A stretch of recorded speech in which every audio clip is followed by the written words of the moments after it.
Today's banned and restricted announcement from Magic the Gathering is both surprising and unsurprising at the same time.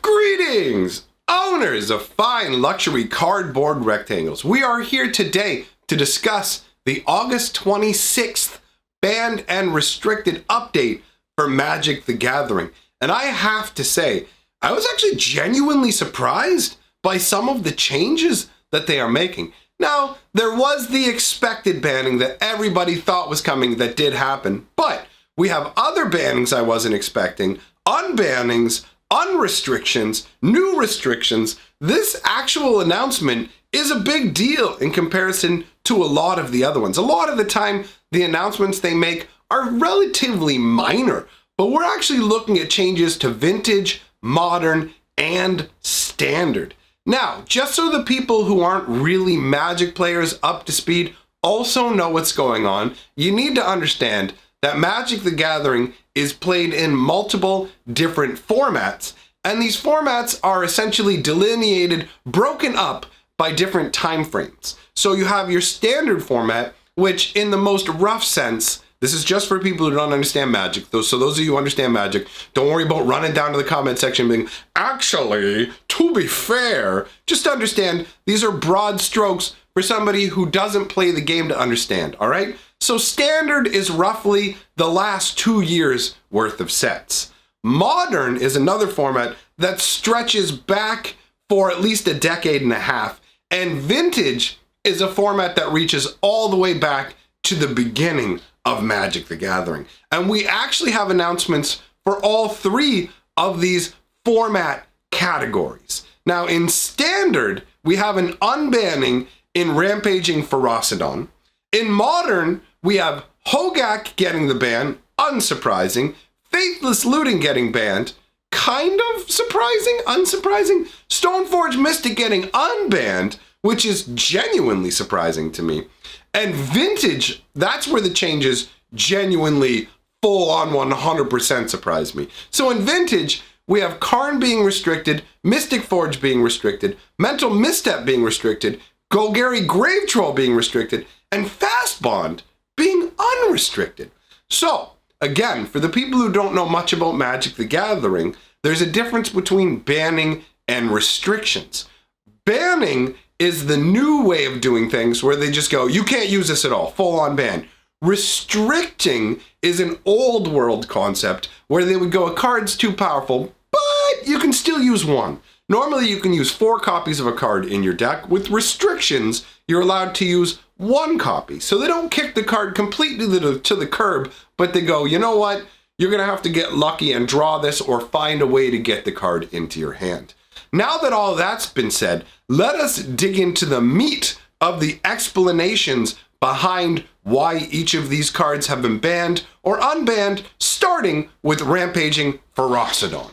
So basically what's going on is these bannings all take effect, or unbannings, all take effect starting on August 30th for physical Magic. For Magic Online, they actually start today at noon, and for Arena, they start on September 4th. There's a little bit of weirdness going on, and the next announcement will be in October. All right, so we're gonna have a little over a month or so before we get the next banning announcement. Now I said we'd start out with Rampaging Frosted On.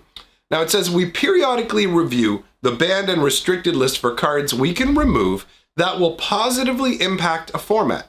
Rampaging Frosted On was banned during the Ixalan Year Standard in order to weaken aggressive red decks and provide more counterplay by blocking with creatures and gaining life.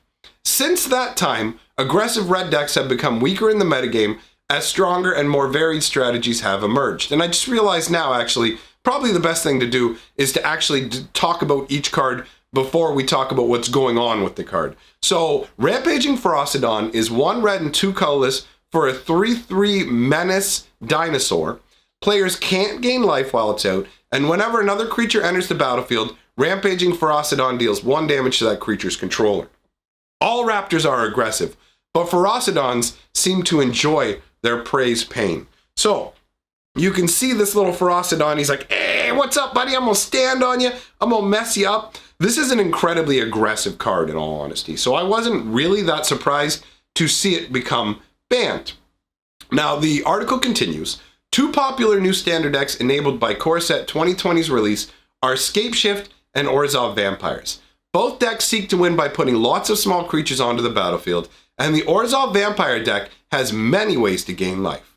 Rampaging Frosted On should give red aggressive strategies and other decks like Junt Dinosaurs an additional option to fight Scapeshift and Orzhov Vampires. While we're generally happy with the health of the standard metagame right now, we believe Rampaging Frosted On will further improve the metagame's general balance and ability to self-correct for the remaining Core Set 2020 standard season until rotation with the release of Throne of Eldraine. Note that Rampaging Frosted On will be unbanned in traditional best of 3 standard on MTG Arena as of September 4th, but will remain banned in best of 1 play. This is due to differences in the metagames between those play modes, with aggressive red strategies already performing well in best of 1. And again, for people who don't know what that means, is basically traditional Magic is you play a 2 out of 3 match, and you're allowed to modify your deck between matches using a 15 card sideboard of cards, which allows you to find your deck's weaknesses and shore them up with cards that will help you in particular matchups. So Rampaging Frosted On will be available in matches where you have to play your opponent in a best of 3 setup, but in one match games where you just play 1 game, then the Rampaging Frosted On is still not allowed, only in Arena. It is weird the way that Arena has its own bannings, but Arena does also have its own formats. So overall, some people may find it weird that Rampaging Frosted On got unbanned for roughly about a month, but I actually like this. I think this is a nice side effect of how frequently they do the banned and restricted announcements. It allows them to keep an eye on what's going on with the format and bring back cards that no longer require bannings, and anything that allows you to play with more of your cards is a good thing in my opinion. Now that's all that's happening with standard. Now when we move into modern, that's where we see things like Hogaak. This is what everybody was expecting to get banned, but there were people, myself included, who thought Wizards of the Coast might not be willing to ban Hogaak because he was just recently printed in a brand new style of set, in the Modern Horizons set, and it would damage the image of the set for them to do a banning. So I'm genuinely surprised to a degree that they have banned Hogaak, but on the other hand, it makes sense because he's incredibly strong. So let's take a look at Hogaak. He is a gigantic 8/8 creature. Now, he does technically have a casting cost, but his casting cost in a way is irrelevant because you can't spend mana to cast the spell.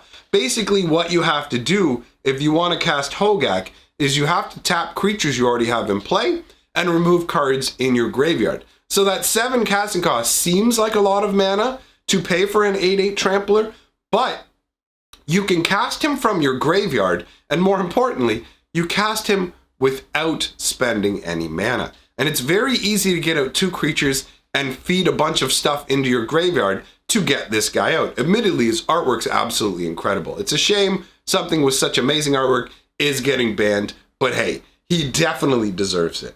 So here's what Wizards of the Coast has to say about that. Since the release of Modern Horizons, graveyard decks using Hogaak have had an enormous impact on the modern metagame. After early signs of the metagame being unable to self-correct, such as players adopting large amounts of main deck graveyard hate, bear in mind, I said before, you get to have sideboards where you end up having cards you can use against weak matchups for your deck. Well, Hogaak was so powerful that people needed main board. They needed to already have answers to him in their main deck or they would stand no chance. So, even after players adopting large amounts of main deck graveyard hate, the Hogaak deck still boasted high win rates. They restricted Bridge from Below to weaken the deck, but it didn't work. Since then, the results of the Mythic Championship in Barcelona, several Grand Prix, and other tournaments have shown that Hogaak continues to have a high win rate and oppressive effect on the metagame. In looking at the evolution of the archetype over time and the variety of successful ways to build the deck, it's clear that the card Hogaak is the crux of the problem. Therefore, he's banned. Coming out of this period of an unhealthy modern metagame, we wanted to avoid taking a half step that once again leaves the metagame in a place where it cannot self-correct. Over the past year, graveyard-based strategies have been occupying a large portion of the modern metagame, to the point where deck-building diversity is being suppressed. This is reflected in the rise of heavy-handed main deck anti-graveyard cards like Surgical Extraction, Leyline of the Void, and Rest in Peace. We'd like to shift gameplay a little bit away from the graveyard and back towards the hand and battlefield. The key card enabling the majority of these graveyard-focused decks is Faithless Looting. So Faithless Looting is another card that is being banned. This is a very powerful enabler. 1 red sorcery, draw 2 cards, then discard 2 cards. And it has flashback for a red and 2 colorless. You can actually get an extra use out of it. This is a fantastic way to feed cards into your graveyard while at the same time drawing more cards you need from your deck, or just getting more cards from your deck that you can then feed into your graveyard. So it continues. By our data gathered from Magic Online and tabletop tournament results, over the past year, the winningest modern deck, winningest? Is that a word? I don't feel like that's a word. The winningest modern deck at any given point in time has usually been a Faithless Looting deck. Examples include Hollow One, Is It Phoenix, and Dredge and Bridgevine variants, both pre and post Hogaak's release. As new card designs are released that deal with the graveyard, discarding cards, and casting cheap spells, the power of Faithless Looting's efficient hand and graveyard manipulation continues to scale upward. Regardless of Hogaak's recent impact, Faithless Looting would be a likely eventual addition to the banned list in the near future. In order to ensure the metagame doesn't again revert to a Faithless Looting graveyard deck being dominant, we believe now is the correct time to make this change. For the same reason, we're choosing not to unban Bridge from below at this time. So they originally banned Bridge thinking it would solve the graveyard deck problem, but they realized that the graveyard deck problem is bigger than they thought, so Looting is going and Bridge is not coming back. It says, knowing that these changes will already shake up the metagame, we consider this a good time to review cards currently on the banned list. Just as was our philosophy in unbanning Jace the Mind Sculptor and Bloodbraid Elf last year, we recognize that over time, the power level of Modern increases naturally as the card pool grows. Cards that were added to the banned list on a pure power level may now be more appropriate in context of a more powerful metagame. We believe the Modern metagame and power level are in a place where StoneForge Mystic is now an appropriate inclusion in the card pool. So they've decided to unban StoneForge Mystic. The logic behind this being that Modern has evolved since the days of, StoneForge Mystic came out in like 2010. So we're looking at something that's essentially a decade old. We've had another decade's worth of cards added into Modern. Modern has become more powerful, so they feel like StoneForge Mystic is a reasonable card to unban.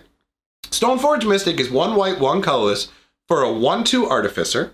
When she enters the battlefield, you can search your library for an equipment card, reveal it, put it into your hand, and then shuffle your library.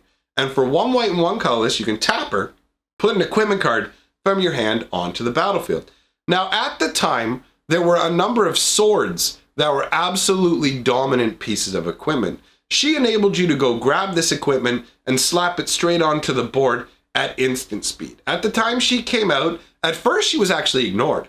I remember when she went from being a $2 card to being a $30 card overnight. So the power of this card is unquestionable, and the artwork is actually really, really cool.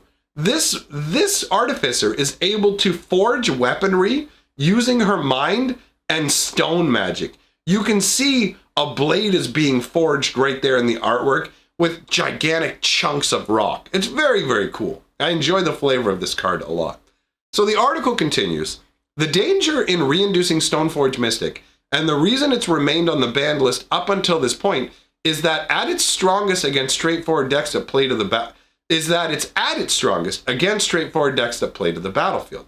While we think it's unlikely, there is a scenario where StoneForge Mystic could come to suppress this type of gameplay, in which case we would re-examine its legality, similar to Gogari Grave Troll's history in Modern. Instead, Our hope is that as gameplay becomes less graveyard focused, StoneForge Mystic serves as an enticing draw for decks to refocus towards the battlefield, creature combat, and card advantage. So they're doing a very heavy push away from graveyard-based decks and moving towards this sort of, let's actually play on the board, let's use what we've got in play. So put creatures out on the battlefield, let's fight with creatures, let's use equipment, and let's go card advantage style. Although admittedly, the graveyard strategies were heavy card advantage, so I don't really understand the inclusion of that part. And so that's for Modern. Now we're gonna move on to talking about the Vintage scenario. And that first one that's getting restricted in Vintage is Karn the Great Creator. So Karn the Great Creator is actually really, really new. This card came from War of the Spark.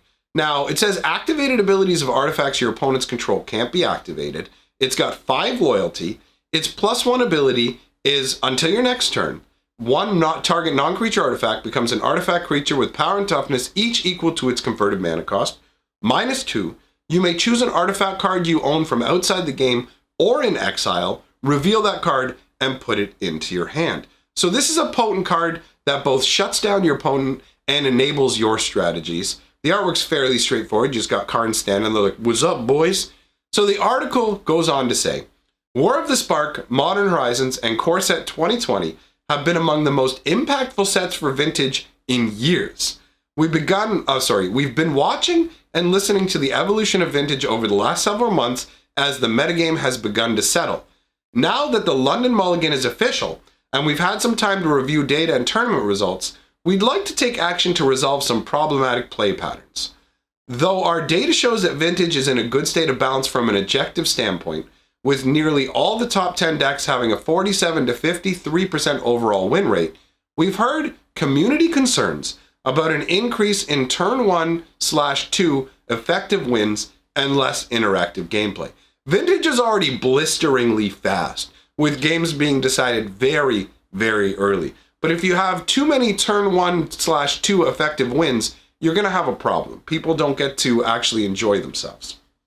Now, they say, we agree and would like to move the format back to a place the community is happy with, even taking multiple steps over time if needed. Recently, Karn the Great Creator and Mystic Forge, and let's take a moment to talk about Mystic Forge here as well. Now, this is from 2020. It's a 4 casting cost artifact. You can look at the top card of your library anytime, so it's great for giving you information. You may cast the top card of your library if it's an artifact card or a colorless non-land card, and this goes amazingly with Moxes and other 0 cost artifacts. And you can even tap it and pay 1 life and exile the top card of your library, so if there's something on top of your deck that's not going to help with what you're doing, you can get rid of it. So it says, recently Karn and Mystic Forge have turbocharged shop decks by giving them more early game lockout potential through Karn's static ability. A tutorable win condition through Karn's -2 loyalty ability, fetching Time Vault and Voltaic Key or Manifold Key, and card advantage in prolonged games, especially through Mystic Forge. Relating to Karn's static ability, Vintage is the one format in Magic where players can enjoy playing with super powerful artifact mana like the Moxen, Sol Ring, and Black Lotus. We'd like to reduce the number of games that immediately come down to an early Karn, preventing the opponent from casting spells. Therefore, in order to make shop decks more interactive in the early game and more attackable in a prolonged game, we are restricting Karn the Great Creator and Mystic Forge. We considered the further step of restricting Sphere of Resistance, but prefer to take this smaller step first and reevaluate based on data and community feedback. Dredge decks based around Bazaar of Baghdad have become more powerful with the London Mulligan and some recent card additions such as Force of Vigor, as a means of fighting opposing graveyard hate. In order to slow these decks down and provide more time for interaction, we are restricting Gogari Grave Troll. Now, Gogari Grave Troll got itself fully banned in Modern, a testament to the card's power. Gogari Grave Troll is a 5-cast creature, and basically what it does is it enables a dredge strategy. That's the whole point of this. The whole point of this is it just allows you to feed stuff into your graveyard, and basically with the dredge 6. The other part of it coming out as a big creature based on the number of creatures in your graveyard is obviously very nice as well. And the fact that you can remove a counter from it to regenerate it is pretty gross. So overall, Gogari Grave Troll is a fairly potent card. Obviously, getting kicked out of Modern and banned and restricted is a testament to its power level. Now, the next card that's gotten restricted is Mental Misstep. Now, this is one I'm surprised it's taken them this long to ban. It is a 1-casting Phyrexian mana blue spell. It counters target spell with converted mana cost 1.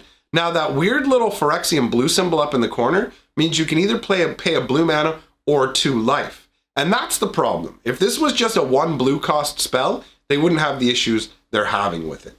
However, that's not the case. So, it says Mental Misstep has been a controversial card among the Vintage community for years. While it does provide more opportunity for interaction, it's also at its strongest against the most interactive decks. Moreover, a large part of the reason for including Mental Misstep is to fight an opponent's mental missteps. So a lot of mental missteps are used to counter other mental missteps. This creates a situation where many decks are taxed deck slots they must devote to fighting each other at the expense of weakening themselves against shops. So a lot of decks are required to have mental misstep in there just to stop other mental missteps, basically meaning instead of getting to build a 60 card deck, they build a 56 card deck because mental misstep is an automatic include. In addition, dredge decks also often use mental misstep to protect their graveyard engine or disrupt opponents. We believe that restricting mental misstep, will open up more deck building diversity, strengthen interactive decks matchups against shop, and weaken dredge. Since our philosophy is that Vintage should be about playing with access to all of Magic, we periodically re-examine the restricted list for cards that can create new decks and play patterns, even if they come with some risk. Recently, many players have suggested Fast Bond, and this is the one that really surprised me and actually made me happy. I love Fast Bond. So Fast Bond is 1 green enchantment. You may play any number of lands on each of your turns. Whenever you play a land past the first land each turn, Fast Bond deals a damage to you. And I love the artwork for Fast Bond. The original artwork for Fast Bond with this wizard in his like stars and robe wizard outfit. I love it. He looks like a party magician. I have always adored this artwork of him just standing over the land, bonding with the land, and just the scenic view combined with the wizard. This card has always felt like old school Magic to me. I loved playing with it. I loved the artwork. This card is fantastic. I'm so very happy that they've unrestricted it. It's so neat. So, it continues. Recently, many players have suggested Fast Bond as a card they would enjoy building with 4 copies of. Since most Vintage decks rely heavily on artifact mana and play fewer lands, chances are that a deck built around Fast Bond would look quite different from anything in the current metagame. Other cards we've discussed unrestricting in the future are Windfall and Necropotence. Ooh, Necropotence, really? That would be interesting. We're very interested in what the Vintage community thinks of these changes and whether further steps are needed. There will be one more opportunity to change the B&R list before Eternal Weekend North America, and we're willing to do so. So please continue to make yourself heard in the same ways you have been. So there you have it, my friends. There's the reasoning behind the banned and restricted changes that are coming down the pike. I'm super excited about Fast Bond getting unrestricted. I don't even play Vintage, really, but I think that's cool, man. I absolutely love Vintage, and I think the logic behind everything they've done here is really sound. You've got them bringing Rampaging Frosted On back, so you can use it for the next month to fight against strategies that have emerged. Great move. You've got them giving the boot to Hogaak, which shows that they aren't just going to be guided by what products they can sell to us and will still do what's good for the health of a format. And that's proven as well by getting rid of Faithless Looting, because Faithless Looting needed to go. While at the same time, opening up people to play with StoneForge Mystic is absolutely fantastic, because StoneForge Mystic is a great card with a decent level of power that may actually need to go back on the banned list. But it's a good idea after a decade of having it on the bench to go, come on, let's see how you can modify the meta. Let's see if you change the format and what we're dealing with. And then when you move on to the Vintage bans, I mean, Karn's a gimme. Karn is a gimme. That is an obvious one. Mystic Forge, actually, I was surprised by, But after reflecting on it and thinking about it in the context of vintage, I can understand. I've gotten it in 2020 drafts and gone, this card's chaff. This is a garbo card.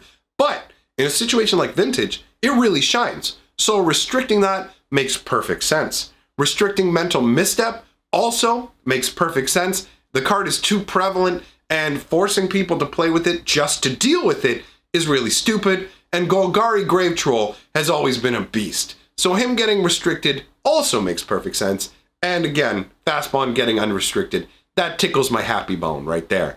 All right, so that covers everything about the banned and restricted announcement, my friends. I want to go ahead and thank all of my patrons and channel members for supporting the work that I do here. I'm very appreciative of that. You guys are fantastic. And to everyone, I say, remember! Together, we are the 6 color of magic.